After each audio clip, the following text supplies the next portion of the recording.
Bonjour à toutes et à tous. Chers amis développeurs, je vous souhaite la bienvenue sur cette formation WebDev 22 avancée. Cette formation est située dans le cursus des formations WebDev, donc en deuxième position. C'est une formation avancée, donc qui fait suite à la formation sur les fondamentaux que vous avez peut-être suivi. Cette formation va contenir pas mal de sujets assez variés, assez éclectiques et qui n'ont pas nécessairement de lien les uns avec les autres. L'idée, c'est de vous montrer des petits sujets avancés et intéressants, mais vraiment très très divers. Ce sera la même chose d'ailleurs dans la formation suivante, la formation perfectionnement.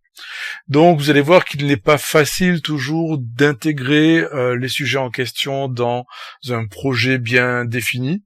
Donc nous allons simplement partir du même projet que dans la formation précédente, que nous allons donc agrémenter de petites pages supplémentaires et de petits éléments de démonstration pour illustrer donc cette formation.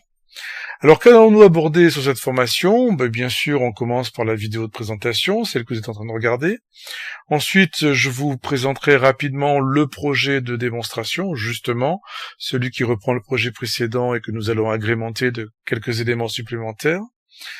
Nous verrons également dans une autre vidéo comment créer le projet pour ceux qui ne l'ont pas, pour ceux qui éventuellement n'avaient pas suivi la première formation, que vous ayez au moins les éléments de base pour pouvoir suivre celle-ci, donc en ayant à peu près plus ou moins le même projet sous la main.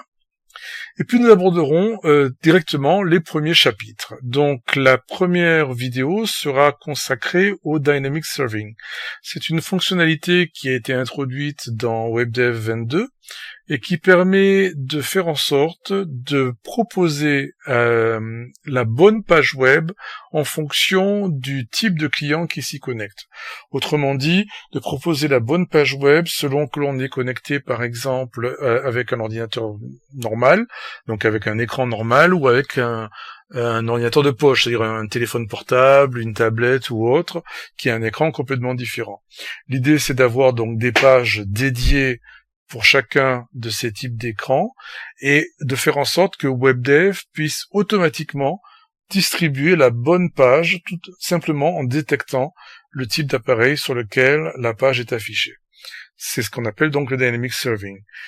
Il y a une autre façon de gérer ça, de gérer ce genre de problème, et c'est ce que l'on verra dans la vidéo d'après, donc avec une petite introduction au Responsive Web Design, qui consiste cette fois à créer des pages universelles.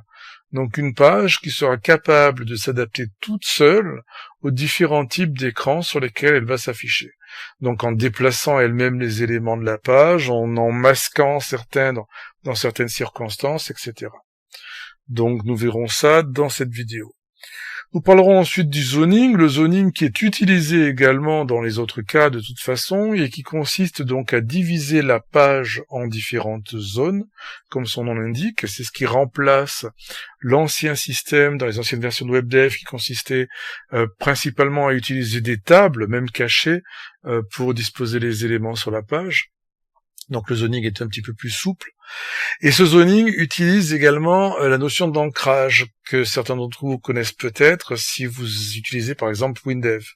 Donc c'est la même notion où on va faire en sorte que certains champs puissent s'adapter et s'agrandir ou diminuer automatiquement en fonction de l'espace qui leur est réservé.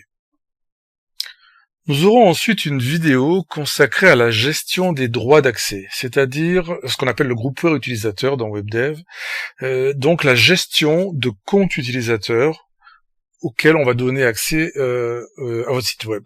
Donc ce qui vous permettra de contrôler qui peut accéder à votre site web. Donc les gens devront s'authentifier avec un nom et un mot de passe, quelque chose de très classique sur le web, vous connaissez ça évidemment, et qui vous permettra également de gérer les fonctionnalités disponibles pour ces utilisateurs, autrement dit, selon le logging de la personne, selon son nom, selon également les groupes auxquels elle appartient, eh bien elle pourra avoir accès ou pas à certaines fonctionnalités, elle pourra voir ou pas certaines pages, ou voir ou pas certains éléments comme les boutons, le texte, etc.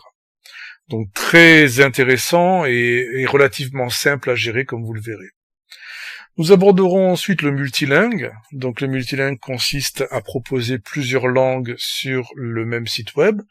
Donc ça aussi c'est intéressant, notamment pour tout ce qui est Internet. En général, tout dépend évidemment de ce que vous comptez faire, mais en général on espère que son site soit consulté par le maximum de personnes possible.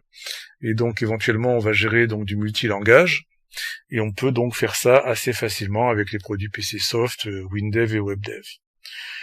Nous aurons ensuite un chapitre sur les cookies. Les cookies, vous savez, ce sont ces petits fichiers qui sont stockés au niveau du poste de travail de l'utilisateur, qui contiennent certaines informations que l'on va y enregistrer. Alors, ce ne sont pas nécessairement, comme la plupart des gens le pensent, des éléments d'espionnage. Ça peut être tout simplement un cookie qui sert à mémoriser le fait que la personne se soit déjà connectée sur le site, ce qui lui permettra la prochaine fois qu'elle viendra sur votre site de ne pas avoir à se reconnecter, voilà, tout bêtement.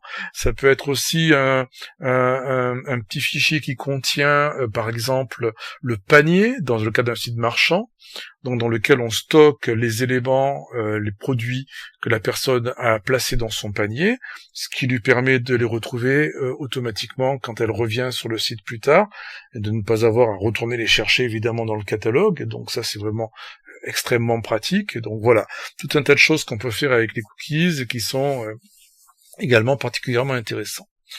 Nous verrons ensuite les pop-up. Les pop-up, ce sont des petites fenêtres furtives ou pas d'ailleurs, qui pourront apparaître sur la page du site. Un pop-up peut être affiché par exemple quand on utilise un menu, c'est-à-dire que le fait de cliquer sur une option de menu au lieu d'ouvrir un sous-menu va ouvrir directement une pop-up. Ça peut être également utilisé comme une boîte de dialogue. On peut se servir des pop-up pour créer des sortes de boîtes de dialogue pour faire de la saisie. C'est un des exemples que l'on verra. On peut également se servir des pop-up pour afficher des informations furtives avec la notion de toast que vous verrez également. La vidéo suivante sera consacrée à la liaison entre fichiers. Donc il s'agit ici surtout d'établir le lien entre deux fichiers dont on aura besoin pour les vidéos suivantes. Donc au passage, évidemment, on en profite pour étudier la manière de relier deux fichiers de données par une liaison quelconque. Et justement, donc, derrière cela, nous verrons l'upload et le download de fichiers, c'est-à-dire en fait le téléchargement de fichiers, mais dans les deux sens. Aussi bien le fait de récupérer des fichiers depuis le site WebDev que le fait d'y envoyer des fichiers. Ce qui est en général un peu moins facile d'ailleurs à gérer, vous verrez que ça nécessite quelques lignes de code. Dans le cas du download, on en profitera également pour voir la notion de zone répétée que vous connaissez certainement déjà puisqu'on l'a déjà vu dans la formation précédente. Mais ici, nous aborderons une petite notion particulière des zones répétées que l'on appelle les attributs. Nous verrons ensuite le diaporama. Le diaporama, c'est le fait de faire défiler des images dans une zone d'image. Donc, il y a plusieurs façons de le faire avec WebDev. On peut le faire avec un simple champ image, mais vous avez également dans la version 22 la possibilité d'utiliser un champ spécifique pour cela, qui est le champ bandeau d'images défilantes, qui vous permet de faire défiler des images avec une notion de bouton suivant précédent, de clic, etc. Exactement comme vous pouvez le voir sur de nombreux sites marchands, sur la page d'accueil, ce bandeau d'images qui vous présente les différents produits du site. Enfin, dans cette grosse partie, nous aborderons les emails, donc tout simplement comment envoyer des emails depuis un site WebDev. Ensuite, nous avons une partie concernant les champs.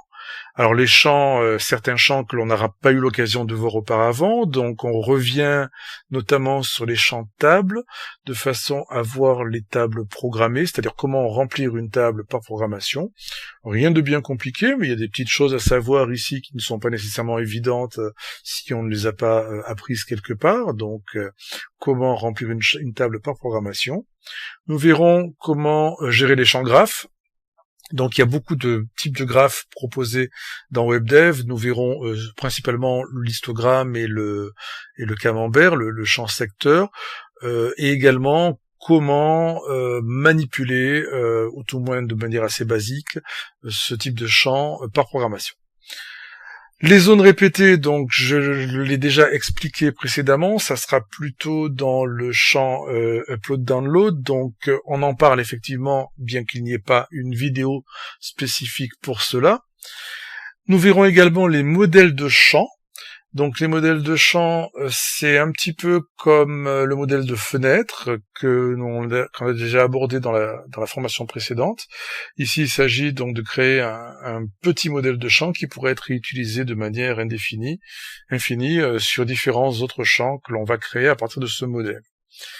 Et puis enfin, nous aurons deux notions assez proches au niveau du résultat, en tout cas si ce n'est au niveau de la façon dont ça fonctionne, qui sont les iframes et les pages internes. Dans les deux cas, l'idée est d'intégrer une page ou une partie de page dans une autre page.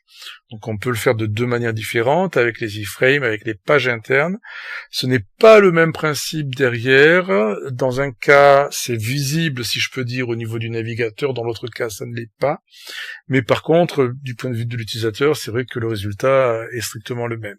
C'est plutôt du côté développeur, de votre côté à vous, que la différence est importante.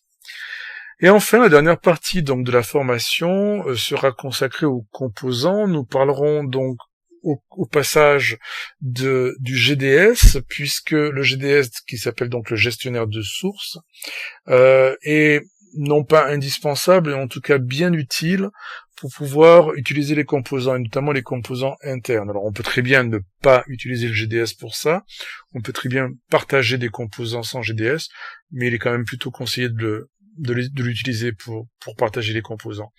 Donc nous verrons comment mettre en place le GDS. Petite introduction simplement là-dessus, petite base sur le GDS. Puis nous verrons ensuite comment créer et utiliser un composant interne, et donc justement le partager avec le GDS. Et enfin, nous terminerons avec le composant externe, qui sera le même composant d'ailleurs, que nous transformerons en composant externe. Donc pour vous introduire un petit peu sur la différence entre les deux, dans les deux cas, le composant, c'est quelque chose qui permet de partager un élément entre différents projets WebDev. Donc c'est un petit peu la même notion, si vous voulez, qu'une DLL ou qu'une bibliothèque, si vous voyez un petit peu l'idée. La différence, c'est que le composant interne, tout est accessible aux développeurs, et c'est quelque chose qu'on va plutôt utiliser en interne dans l'entreprise ou dans l'équipe de développement, alors que le composant externe, c'est un composant un peu plus fermé, dans lequel une partie seulement est accessible aux développeurs, et que l'on va utiliser et que l'on va créer plutôt dans l'optique de distribuer le composant à l'extérieur, ou même, pourquoi pas, de le vendre. Donc c'était l'ensemble des sujets que nous allons aborder sur cette formation. Maintenant, la question suivante, c'est de savoir à qui cette formation s'adresse. Quel est le public concerné? Eh bien, tout simplement, l'ensemble des développeurs qui désirent approfondir leurs connaissances de WebDev. Il vaut mieux, bien entendu, avoir les connaissances de base qui sont dispensées dans la première formation. Donc dans celle-ci, WebDev 21 et les fondamentaux. Alors la version importe peu, 21 ou 22, le contenu est valable dans les deux cas de toute manière. Donc je vous conseille, si vous ne l'avez pas suivi, de suivre auparavant cette formation, ou tout au moins de vous assurer que vous avez les connaissances de base nécessaires, puisque bien entendu elles ne seront pas reprises dans cette formation. Eh bien voilà, j'espère que ce programme vous intéresse. Je vous attends tout de suite pour la présentation du projet de démonstration.